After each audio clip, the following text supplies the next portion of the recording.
welcome to Fimiesdessertsville YouTube channel. So today we are going to be learning another variant of the world's best vanilla cake recipe.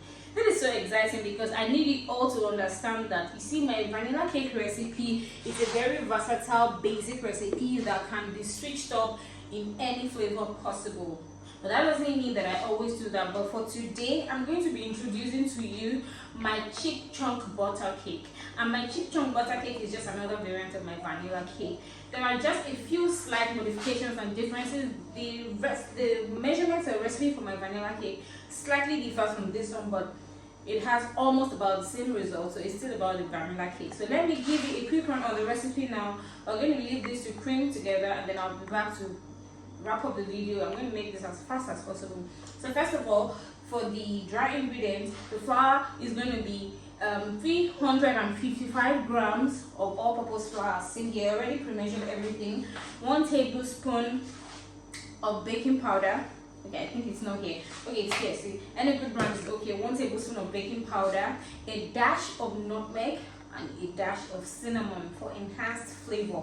This particular recipe doesn't use the buttermilk, the butterscotch flavor. It uses strictly the dark vanilla oil as well as chocolate syrup. This is quite optional, but this is just to give it a little slight infusement of the chocolate flavor that's going to be coming from the chocolate chips.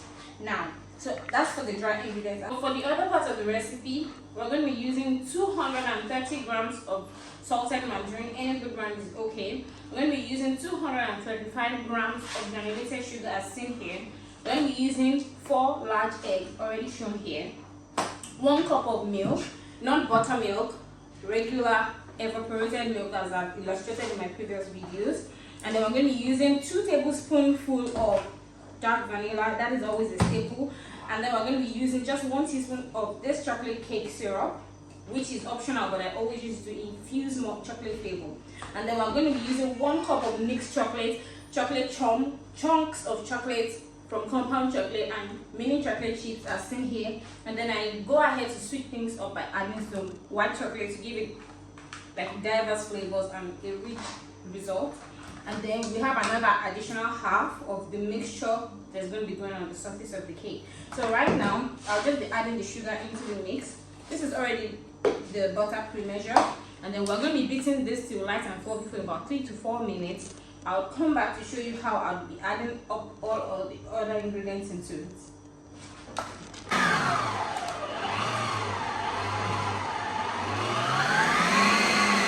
So the butter and the sugar have been creamed light and fluffy now. See what it looks like. So it is at this point I'll start adding the eggs. Not really one at a time, just a bit at a time, because I broke everything together. And note that this recipe, in as much as it's similar to my vanilla recipe, it has a reduced quantity, a slightly reduced quantity of sugar, and that's because I need to accommodate the sweetness that comes with the chocolate so that it doesn't have like an overly slapping sweet result, so that there can be a balance. So right now, I'll start adding up the eggs till it's all done. So I'll add a little bit as seen here. I'll put that in just till combined, and I'll add the second bit.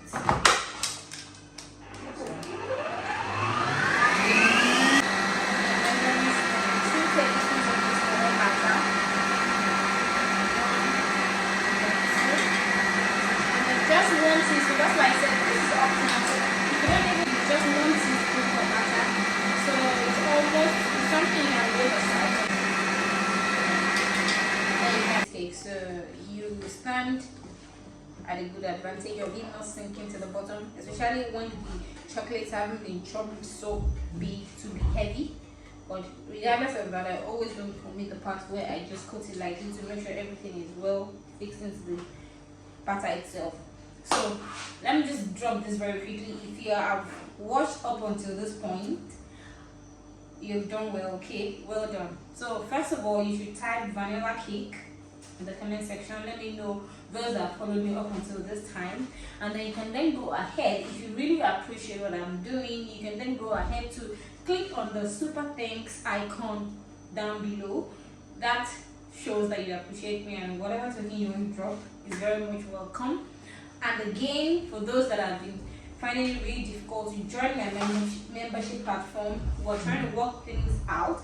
But for those that are readily able to join, if you want to get my best-selling recipes for red velvet oil based, chocolate cake oil based, and a host of other amazing recipes, you need to click the icon below as well to join my membership platform, and you will never regret. So let's go back into baking.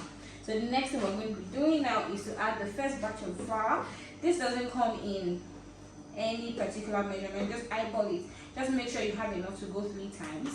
After adding the first one, you're not adding the milk immediately. Get the flour incorporated on. Let me just get it incorporated. Have the milk going in now. Just something like that. Something like that. I always prefer to turn it off so that I don't have my flour splashing. The chocolates into the butter. The milk going in now. So I will add the last bit of flour now. But before I close the mixer again, I will just try to scrape down the sides. Okay.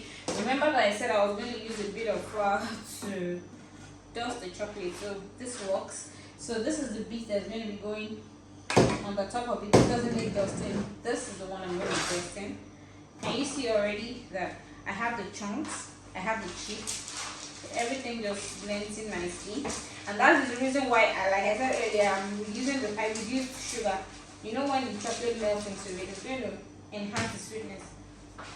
Yeah, so let's just go.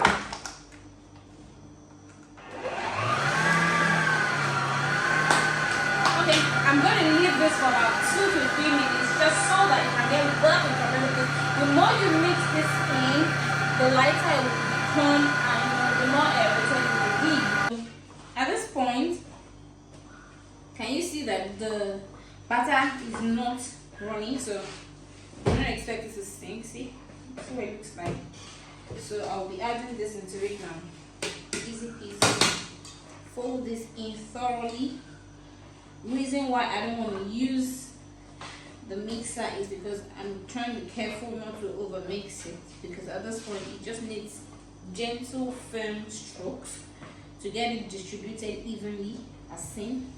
Okay, after I achieve that, oven to the mark of 180 degrees. I already have mine already getting heated up. You don't want to put this in an oven that is not preheated, so that you don't alter the baking process. It has to be preheated so that you have a good kick-starting of the baking process.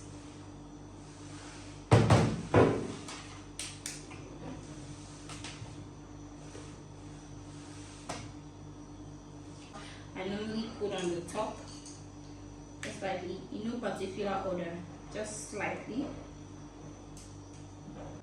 So here is what the batter will look like.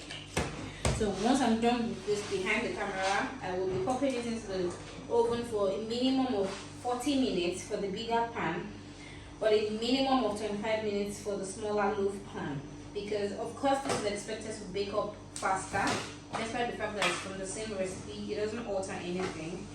And then I'll be back when everything is done for us to wrap up on the video. So our chip chunk vanilla butter cake is ready and set to be evaluated by you all. So look how it looks like now. It's still actually hot, so but I'm going to be flipping it now anyway. I don't even need to run the knife around the sides like I said earlier, because I actually oiled my pan well. So I'm flipping now, see, and then whoosh. There you have it, guys. This is what the flip side looks like. Can you see the chips spreading around the sides? And this is what it looks like on the reverse side. So I would set this aside, and then I would use this for my illustration so you can understand, quite frankly, what I'm talking about. So this is what it looks like. Actually, in case you want to use this like a sample for your client or anything, this is what it's going to look like. So let's cut this together. So I'll just run it through over it as always. there you have it, guys. This is what our cheap chunk butter cake looks like on the inside. See, let me cut it again. Okay, see, so you can see the highlight of the chocolates in it. Look at the bottom side and look at the surface. So that's going to be all for today.